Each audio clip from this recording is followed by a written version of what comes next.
This is a very interesting day. As it happens, today is the day that our United States Supreme Court is hearing oral argument in the case in which Colorado held that Donald Trump can be kept off of the ballot in Colorado. Madison, have you listened to any of that argument?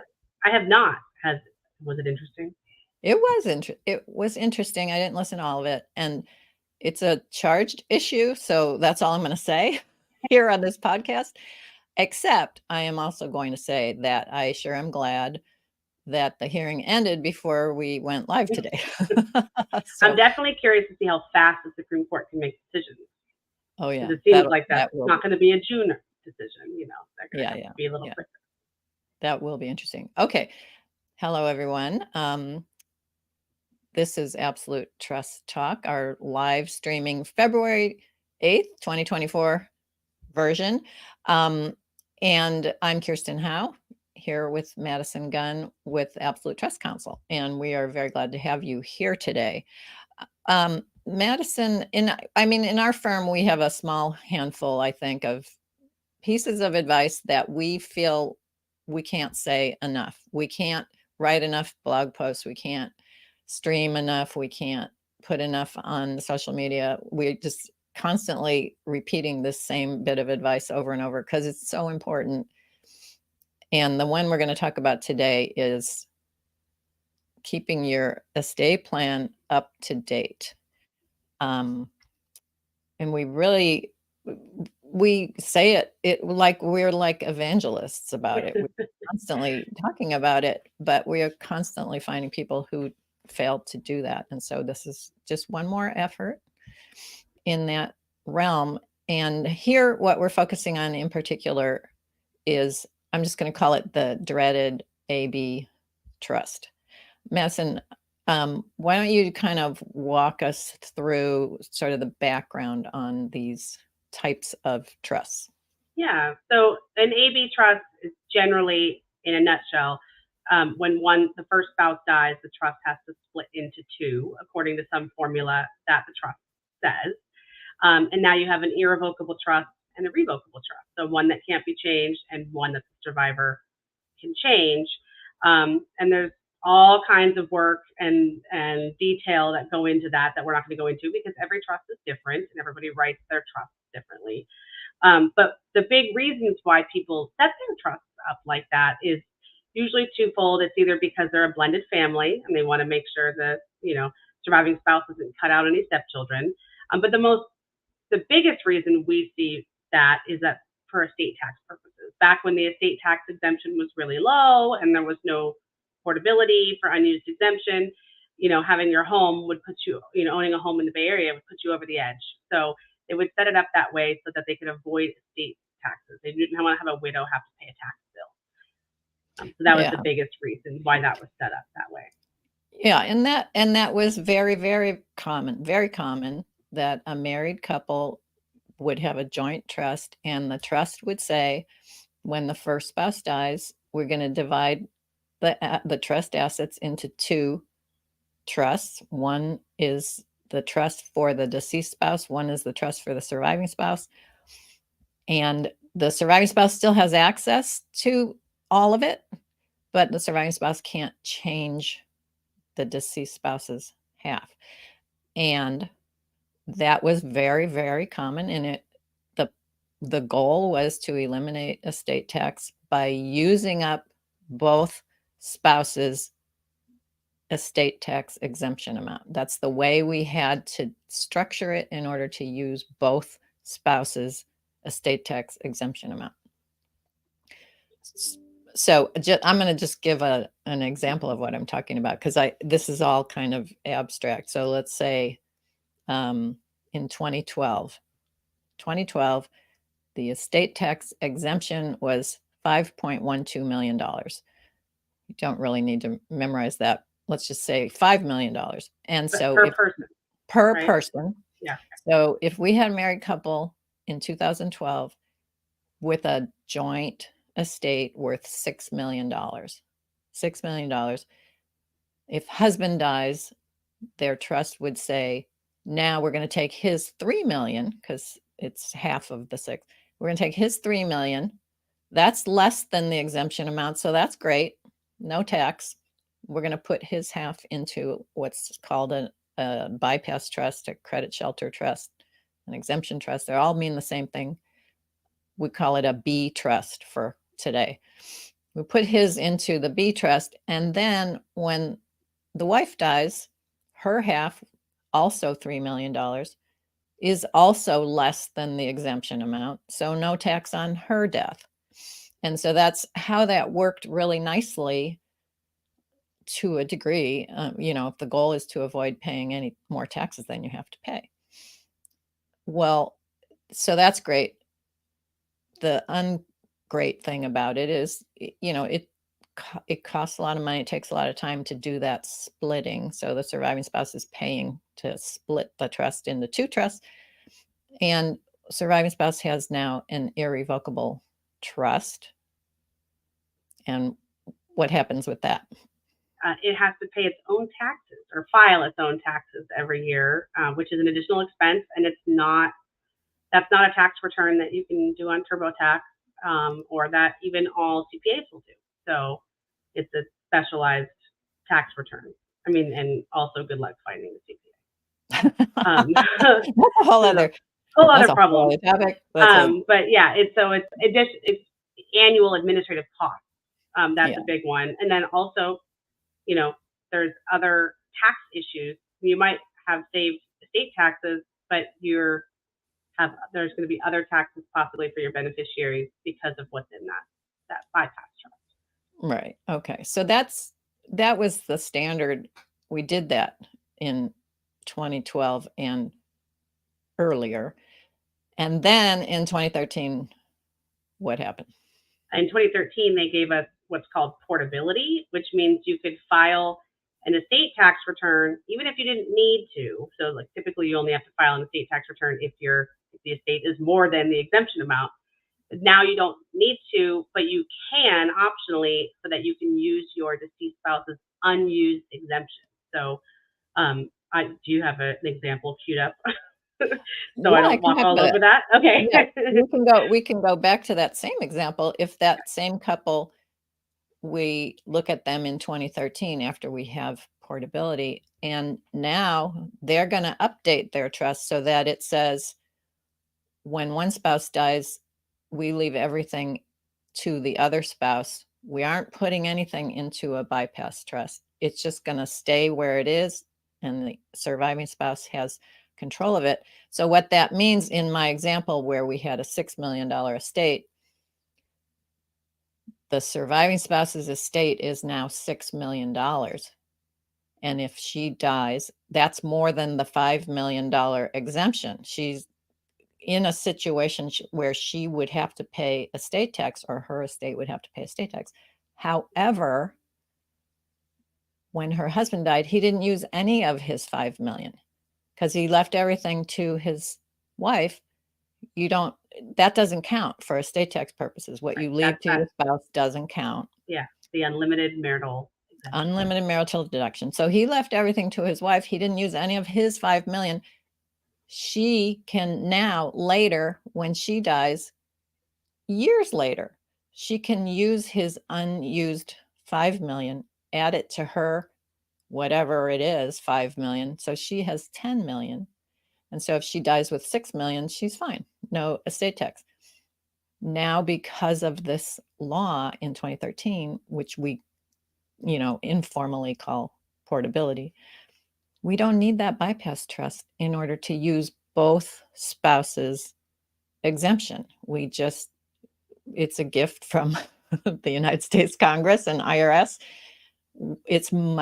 So we don't need all that complexity that, Madison, you just were talking about, splitting it, the extra tax return every year. Yeah. It's important to note that some trusts allow you to do that, and most trusts require you to do that split. So it's not like you have an option. And so that's where the rub therein lies, so to speak. That's where it causes the problem. Right. That's exactly what we're talking about, is if, there are still all the time, every month, I would say, we get a new client who comes in. Why don't you talk about how we Yeah. typically discover these things? Yeah. So they typically come in because, we'll just say a wife because, we're pros at killing off the husband We on like the to show. kill off the husband. Yeah. Yeah. So we will get a widow that comes in. They want to update their trust. No big deal. They bring us a copy of it. And it says that it was supposed to have split upon the death of the husband, which might have been 25 years ago. It might have been last month. We don't know. And a lot of times they don't know. So it's a combination of updating your trust, but also knowing what it says. I mean, that's a big part of it.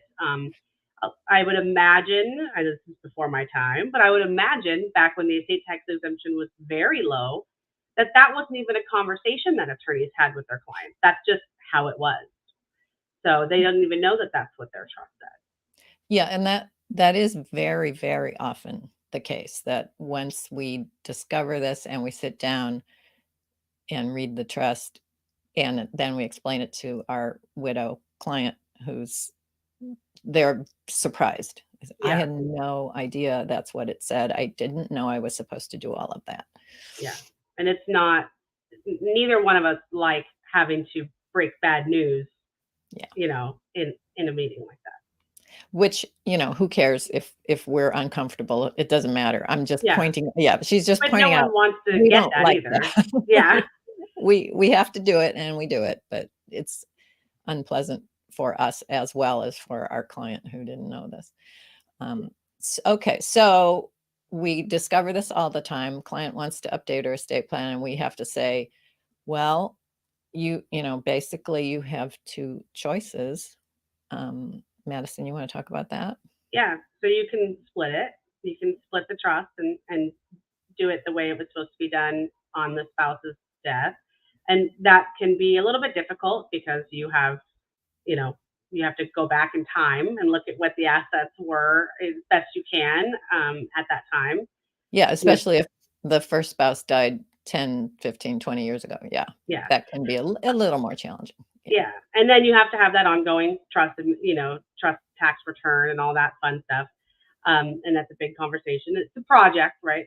And then the alternative option that you have now is that because it's an irrevocable trust, you can petition the court to modify the trust because of changed circumstances, meaning now the estate tax exemption, $13.2 million per person, and you have portability and, XYZ issues. So you can say, they didn't realize that that changed how their trust was affected, and you can petition the court. But that's a whole other slew of things that you might not want to be involved in. It just depends. Right. So, yeah, so basically the choice is follow the trust as written, and you, our new client, the widow, you can change your half, but you can't change the other half. Right. Or in some situations, we can go to court and ask to have the trust modified so that you don't have to split it in two. And the argument that we make to the judge is, when we wrote the trust, we needed this, but now it turns out we don't need to split it in two because things have changed. The law has changed. And if they grant it, then you can change the whole trust. Then you can change the whole trust, right?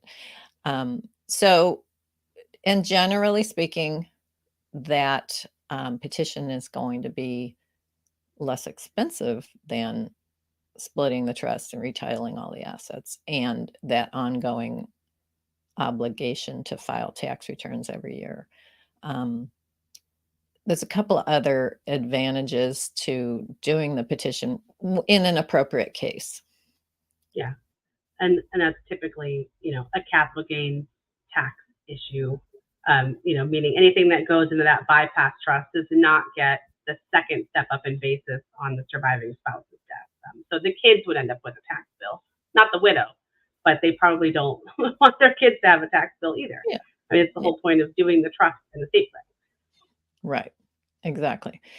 Okay. So, I guess we might want to just briefly walk through what that petition entails. Yeah, so it's a written petition to the court. It's not a judicial council form or a form you fill out. It's a written petition, and you have to explain, what those changed circumstances are. You have to explain what the assets are. Obviously, you can't say that the circumstances have changed. We don't have an estate tax problem if you actually do have an estate tax problem. So you have to prove to the court that you didn't have an estate tax problem when your spouse died and that you don't have one now. So you have to show that.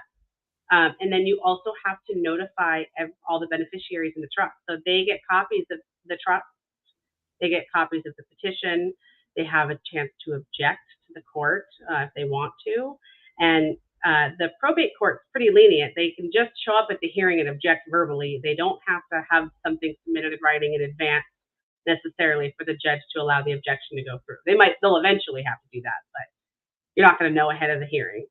So that is something that people may not want. They may not want their kids involved in their estate planning. They may not want, if you don't have children and you've just named a bunch of friends or charities, there's obviously going to be an issue. Particularly charities are going to cause a problem for that. Yeah, so those you made sort of by inference or implication a couple of points. One is this isn't always going to work. It really depends on who the beneficiaries are. If it's mom and 2 adult children and everybody gets along, the children want what their mother wants, and the children want the best tax result for the whole family, and they're not going to cause any trouble. But your point is well taken. If it's anything other than that, yeah, you run a risk. There's a risk that somebody will object and you won't be able to do it. The other thing, but contrasting this petition process to the let's just keep our estate plan up to date in the first place. Right. Yeah, that's much easier. Yeah, that's a real easy comparison.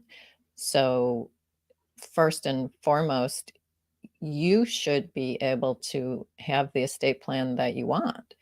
And with this petition process that's happening after one spouse dies, you basically are having to get the consent of a bunch of other people to have the estate plan that you want. And so we don't like to see that. We don't like that. And, expense. Yeah, that always, emergency or crisis, dealing with things after the fact. What is that phrase? You'd rather beg for forgiveness than ask permission. That's usually more expensive than asking permission. So, I mean, it's usually a lot easier to just make that change. Planning ahead, it's always better to pay your lawyer to do a plan than to pay them to fix a failure to plan afterwards. Fixing is always more expensive. And, privacy. While you are alive, there's no reason why anybody else should know what your estate plan says. But if you have to go through this petition process, they're all going to know. So people don't like that.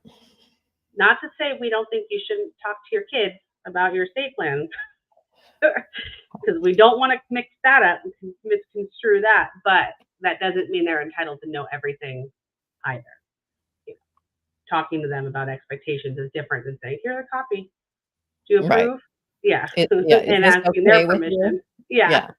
We don't like our clients to be in that position where they have to basically say to their kids, "Is this okay with you?" And they should be able to do whatever they want. Okay. So Madison, is there anything else you want to say about that? I want to say, for us, we tell our clients if there's a big change in the law, in terms of estate taxes and things like that. But if you're not hearing from your existing estate planning attorney, there's no reason why you can't bring that into another attorney if you don't have a relationship with your prior estate planning attorney, or you didn't have an attorney drafted at all. there's no reason why you can't bring your existing trust into any estate planning attorney and have them take a look at it for you and let you know. We don't own those documents. If I wrote a document, doesn't mean they can't take that to a firm in San Francisco and vice versa. So just so everybody is aware of that. You own your document. It doesn't matter who wrote it, but you should understand what it says.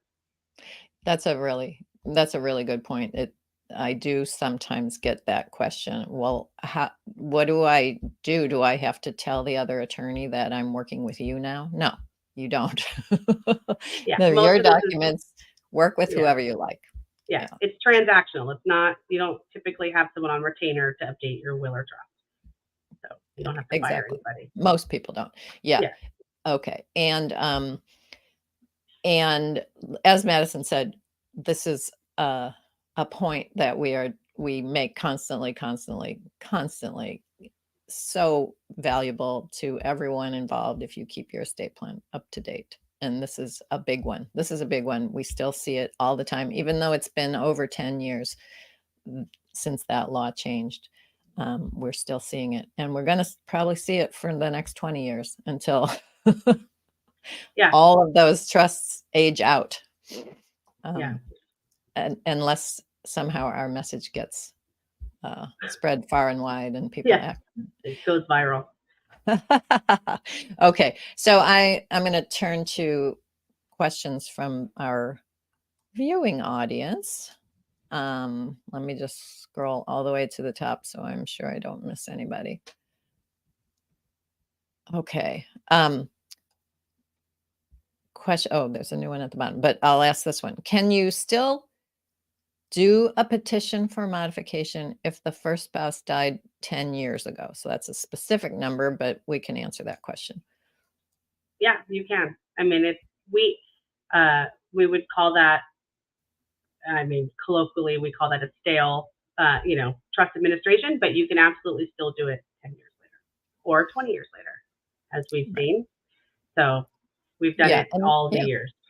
And that's probably the most common, is that the surviving spouse comes in and the first spouse died several years ago, that we discover that. It's a little more challenging the more time has gone by, but it still can be done. So I would say you mentioned that, we mentioned over and over again to keep your trust up to date. If your spouse dies, go talk to your attorney. Yeah, sooner rather than later, because sometimes there are options that need to be taken advantage of kind of soon. Yeah. I don't mean like in 30 days. No, but not 5 years later. Yeah. Like maybe, go see them 3 months later and when you're get that taken care of. As soon as you're feeling up to it, make an appointment and at least talk to them. Make sure you're not missing out on any opportunities. And your kids can take you to that appointment. That's okay. So you're allowed to bring your moral support and your support system. It's not something where, you got to be cornered alone or anything like that. So it's just, we routinely deal with entire families and they want what's best for you too. So we just want to make sure you don't miss out on anything. Yeah, that is an excellent point. When somebody dies, it's a good idea just to talk to the attorney, and maybe there's just a tiny little bit that needs to be done. Maybe there's nothing that needs to be done. Maybe there are some choices that you need to act upon. So don't let time go by. Okay. One more. How long does the petition for modification take? Yeah, so it depends. Of course, it depends. Depends on what county you live in and the probate court. The good news is it's one hearing. So if nobody objects, it's a one hearing process. You file the petition. They set a hearing date out, 4 months, roughly. They're not reviewing any type of accounting or anything elaborate. There's not an investigator involved, so it doesn't take as long as other things that could pop up. But let's say 4 months, and then about a week before, they'll tell us if we're missing anything or they want any further information. We get that taken care of, and then we go to the hearing. And most of the time, as long as there's no objection, it's granted. Yeah. Okay. I think that's it for the question. So Madison, any final thoughts that you want our listeners to take away? Yeah, dust that thing off and read it. Or call us and we'll read it for you. We'll read it. Yeah, we know Yeah. exactly what we're looking for. Yes. Yeah. So this episode was directed specifically at married couples. If you are a married couple, your estate plan was written for you before 2013. We are talking to you. Yeah. Get that thing out, take it to your attorney, figure out if there's something else you want to do differently. And that I would say one final piece, I'm just going to reiterate what you said. If you are a widow or widower and you haven't yet met with your attorney, do it. Just do it. Even if it was, 10 years ago, you need to talk to your attorney and see what your options are. Yeah, and at the very least, you probably need to update other things, even if your trust doesn't have that AB split. I mean, you probably want to update who's making decisions for you and things like that. Yeah, there's possibly your power of attorney and all those kinds of things need to be freshened up. Yeah. Okay, well, thank you, Madison. Thank you to our viewers and listeners. I hope you got something valuable out of this and that you'll pass it on and share it with your friends. Because again, we are evangelizing. We want everybody to know. Okay, and thanks for joining us. We look forward to connecting with you next time. Thank you for joining us today for another episode of Absolute Trust Talk Live. If you enjoyed listening in, then don't forget to subscribe. You can find us on Apple Podcasts or wherever you may listen by searching Absolute Trust Talk. While you're there, we would also love for you to leave us a review. And then why not share your favorite episodes with family, friends, or colleagues too? You can find all of our shows and corresponding show notes by visiting absolutetrustcouncil.com. You'll also find a variety of other free resources, including our ebooks, videos, blogs, presentations, and more. If you need help with your estate planning or administration, we also offer a free discovery call to help get the process started. You can find more information on booking your session by visiting absolutetrustcouncil.com/scheduling. Don't forget to keep an eye out for our next live episode. If you join us for the broadcast, you can submit questions during the show. But if not, don't worry. You can always get in touch with us by sending a quick message to info@absolutetrustcouncil.com. Thanks again for listening. We'll see you soon.